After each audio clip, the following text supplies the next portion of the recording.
A inspiração futurística e espacial está em um modelo bem diferente de motocicleta, criada por uma empresa do Vietnã. Vamos dar uma olhada. Apesar de não voar, a retrofuturista EVE Odyssey, da vietnamita Bandai Motors, foi inspirada na espaçonave Odyssey, da NASA, que foi enviada há mais de 20 anos para orbitar e estudar Marte.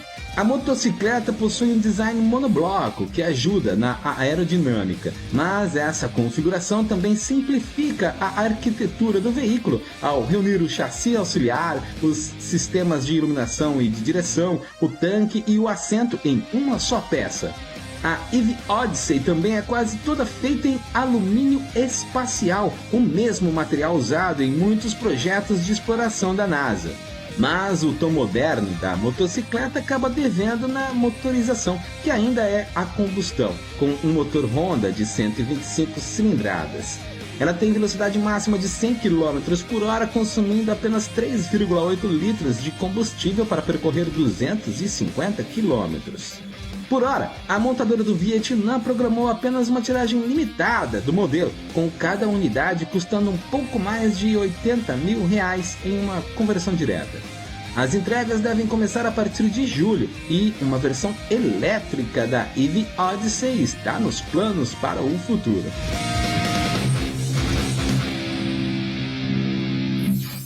Tesla, Audi, Mercedes-Benz, Amazon e muitas outras grandes empresas estão bem focadas no desenvolvimento de veículos autônomos. Mas carros que se dirigem sozinhos também são o foco de estudantes da Universidade Federal de Santa Catarina. Eles estão apresentando um protótipo autônomo com alta tecnologia de inteligência artificial. Vamos conhecer agora. A equipe brasileira de competição Ampera Racing desenvolveu um protótipo elétrico e autônomo de veículo dotado de inteligência artificial avançada.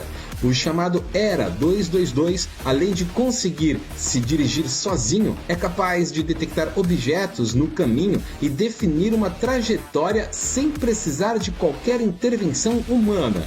Um dos principais componentes do modelo é um atuador de direção para volante e freio de emergência, que também controla um sistema remoto para situações de incidente. As informações ao redor do carro são identificadas por câmeras inteligentes que conseguem calcular a distância de obstáculos e outras estimativas do tipo. Os próximos passos da equipe incluem uma evolução do modelo, que deve receber sensores ainda mais potentes, como o LiDAR e tecnologias GPS, em linha com a usada atualmente por espaçonaves e até mesmo pelas Forças Armadas norte-americanas.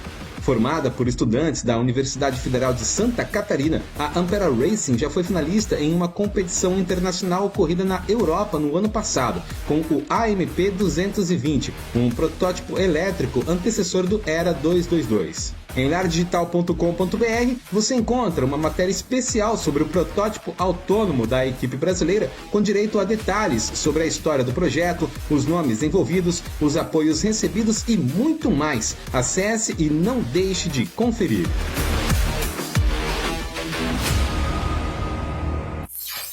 E para falar um pouco mais sobre esse projeto tão promissor, nós vamos conversar agora com quem pensou em tudo isso.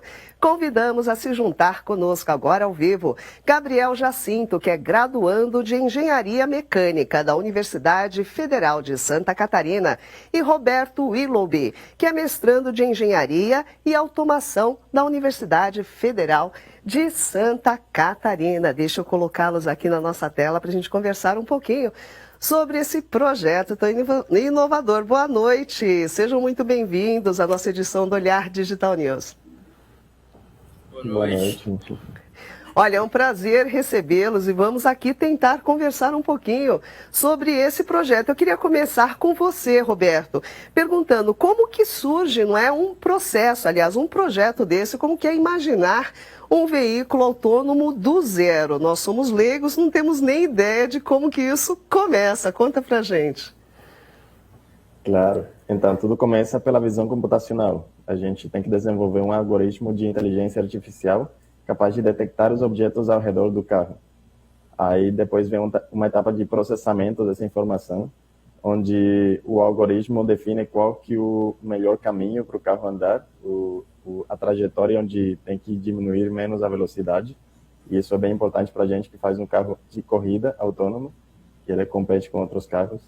E finalmente tem o controle, né, que pega todas essas informações e ele vai falar para o carro que tanto ele tem que acelerar, frear, ou que tanto tem que virar para a direita, para a esquerda em cada um dos momentos. É sempre muito interessante. Agora eu queria saber do Gabriel. Gabriel, quais são os próximos passos desse projeto que vocês estão desenvolvendo? Então, do ponto de vista competitivo, os primeiros planos consistem em desenvolver um novo protótipo autônomo com alguns aprimoramentos que a gente veio desenvolvendo ao longo da prototipagem do Era 222, que foi esse último que a gente lançou esse ano, para poder participar de uma possível primeira competição nacional dessa categoria, que ocorreria em agosto desse ano. E do ponto de vista tecnológico, é aprimorar a tecnologia que a gente já desenvolveu até conseguir enquadrar a gente nos moldes europeus de performance. E para isso a gente precisaria principalmente de alguns sensores de altíssima precisão, como o LiDAR, que é um sensor que faz o mapeamento 3D do ambiente ao redor do carro. E a gente está atrás de patrocínios para adquirir esses sensores, assim. Tá certo. Agora, ainda com você, Gabriel, eu queria saber, porque a equipe Ampera, nós temos essa informação que a equipe Ampera também fez um carro elétrico que se destacou internacionalmente. Vocês têm planos futuros para ele também? E mais, a tecnologia dele é muito diferente desse autônomo que vocês estão pesquisando e desenvolvendo? Gabriel. Tudo bem. Então, a gente tem planos sim. Na verdade, a equipe vem desenvolvendo protótipos elétricos todos os anos desde 2012, na nossa fundação, e sempre trazendo diversas inovações tecnológicas nesses projetos, né? Então, hoje, por exemplo, a gente também tem dentro da parte elétrica da equipe o desenvolvimento de inversores de potência e também de sistemas de monitoramento de baterias, que são componentes muito escassos nacionalmente.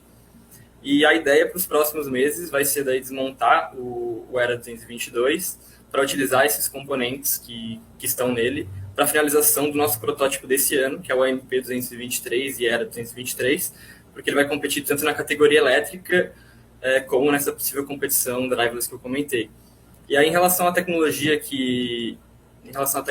eles acabam compartilhando muitas coisas, né? Então, o autônomo acaba trazendo um plus, assim, um adicional ao protótipo que já é elétrico e tripulado quando a gente tem esse interesse. E aí entra o sistema de reconhecimento de pista, que são as câmeras, os atuadores, depois os atuadores, e toda a inteligência artificial, tudo aquilo que o Roberto respondeu na primeira pergunta. Tá certo. Agora, voltando para você, Roberto, conta um pouquinho para a gente qual o benefício, não é, para a sociedade que tem as pesquisas em mobilidade autônoma. Bom, essas pesquisas que estão sendo realizadas aí por muitas universidades em relação à mobilidade autônoma, elas vêm sendo impulsadas por um desejo de diminuir o número de acidentes e melhorar a mobilidade. Então, hoje a principal causa de acidente de trânsito é erro humano, muito mais do que erros técnicos. E os acidentes de trânsito eles representam a quinta maior causa de mortes no Brasil. Então, essas pesquisas visam contribuir a um futuro onde os carros autônomos sejam significativamente mais confiáveis do que um humano para dirigir um carro, isso visando diminuir ou talvez até zerar o número de mortes por acidente na estrada. Muito interessante. Bom, parabéns pelo trabalho de vocês, pela pesquisa de vocês. Boa sorte no projeto. Espero que vocês tenham sucesso aí pela frente. E muito obrigada pela participação aqui no nosso boletim. Muito obrigado. Muito obrigado. Obrigada, boa noite para vocês. Pois é, pessoal, olha que bacana. Nós conversamos então com o pessoal da Universidade Federal de Santa Catarina, que foi o Gabriel Jacinto, que é graduando de Engenharia Mecânica, e o Roberto Willoughby, que é mestrando de Engenharia e Automação da Universidade Federal de Santa Catarina. Muito bacana, não, pessoal?